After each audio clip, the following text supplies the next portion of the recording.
السلام عليكم ورحمة الله تعالى وبركاته. مرحبا بكم كامل في قناة سفرة جزائرية. كما راكم تشوفوا اليوم درنا كسرة محشية.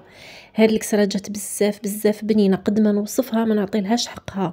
شوفوا كيفاش جات، اون راكم تاكلوا في البيتزا. انا نضمنها لكم بلي راكم تاكلوا في البيتزا، صدقوني. حتى الحشو جا بزاف بنين. المقادير سهلة بسيطة والوصفة بزاف بنينة، على بالي حتولي لكم ادمان. هنا عندي 2 كيلو تاع فرينة كما شفتوني، حطيت 4 كيلو تاع سميد عادي رطب، نخلطهم هكا مع بعضهم ونضيف لهنا 4 كيلو تاع زيت. وهنايا نبسس الخليط جيدا ما بين يديا هكذا.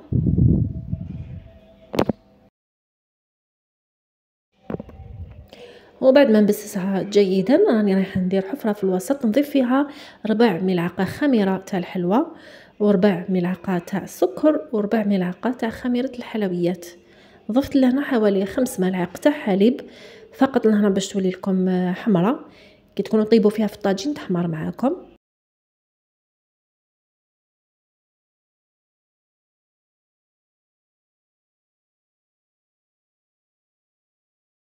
وهنايا عندي كيلو تاع ماء، راني حنبدا نضيف فيها غير بالعقل. كما راكم تشوفوا بالنسبه للمبتدئات ضيفوها غير بالعقل حتى تتلم معكم العجينه، تحصلوا على عجينه تكون طريه متماسكه شويه. هاد الكيلو راكم شفتوني يعني كنت ضفت منها وخليت منها شويه فقط تاع الماء، ماشي حاجه هكذا. ونزيل العجينه وليسيها.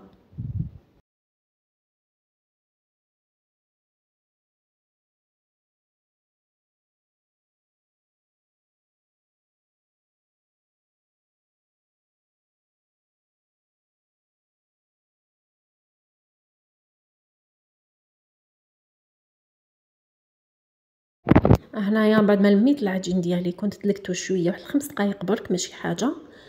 كما شفتوني قطعته الى 7 قطع، وكل قطعه بعد ما تكملوا راح تخرج لكم 2 قطعات، يتسمى 14 قطعه تاع كسره، يعني تجيكم ما شاء الله كميه بزاف كبيره.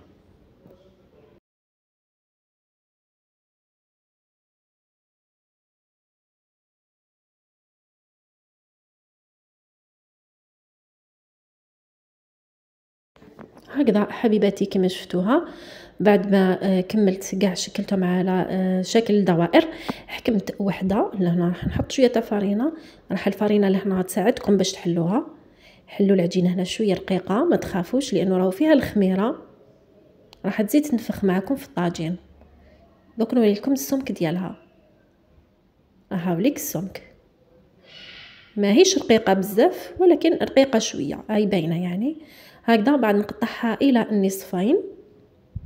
راكم تشوفوا راح نطبقها هكذا على شكل مثلث ونطراسيها هكا بصباعي باش نحط لهنا الحشو.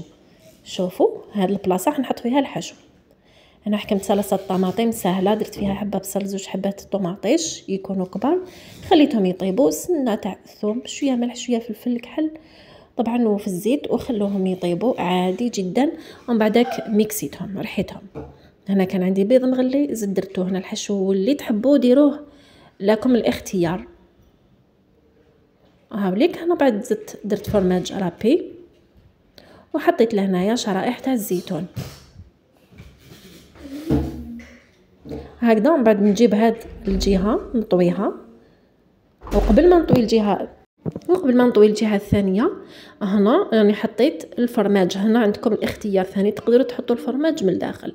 هنا فقط كفكره، مجرد فكره فقط هكذا.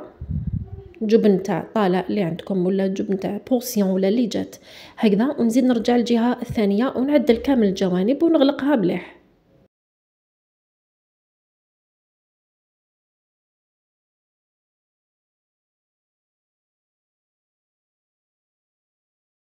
هكذا ونكمل مع باقي الحبات كامل. في كل مره هكا نرجع جهه نطوي وندير الحشو ديالي، ومن بعد نكمل نطوي. يعني العمليه راهي سهله وكل حاجه راهي واضحه في لا فيديو.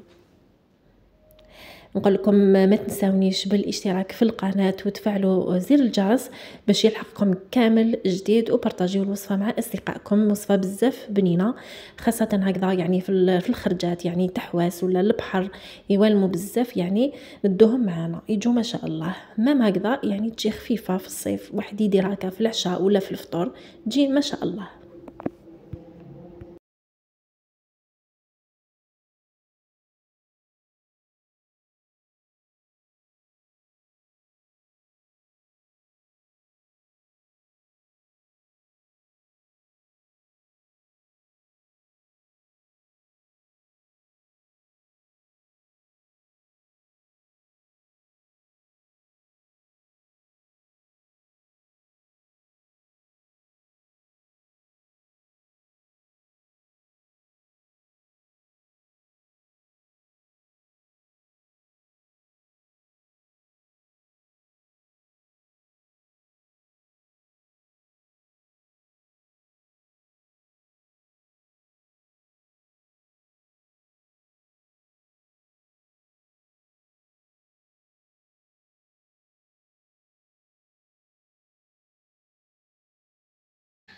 وهكذا بعد ما نكمل 4 حبات لونين نكون حطيت الطاجين تاعي يسخن، ونحطهم يطيبوا من الجهتين، بقاو تعسوا فيهم هكا، قلبوهم في كل مره.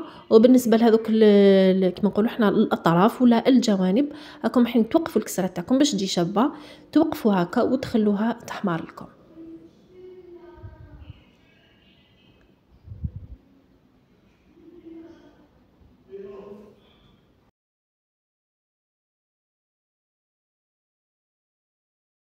النار دائما خلوها متوسطه وطيبوها من جميع الجهات كما قلت لكم، ما تقويوش على النار باش ما تجيكمش معجنه.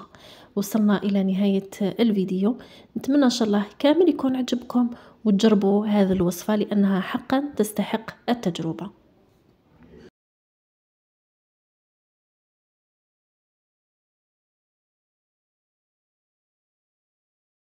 وهذه هي بعد ما طابت، شوفوا كيفاش جات حمراء ما شاء الله.